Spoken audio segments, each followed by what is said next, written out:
really glom onto this kind of thing, because it sounds like the movie music that they're hearing. Things I know they often like Mozart Haydn and Schubert also. I know I do. I play in a rock and roll band, so. Trains and cellos. But I think some of this stuff is just, it's got great educational stuff that the audience will like to hear. And like I go through hundreds of titles to find the 35 or 40 year. Because I try to find stuff that has, like I said last night, something for everybody.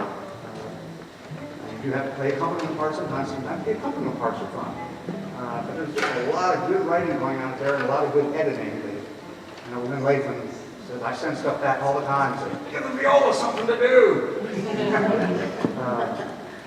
So it's, I think over the last 10 or 15 years, the writers and the editors have really gotten to where they're giving a nice full palette of color to work with for the string orchestra. And it's pretty darn cool. Okay, Incognito, Kathryn Griesinger, stealthily. Again, movie music, Spies and Private Eye.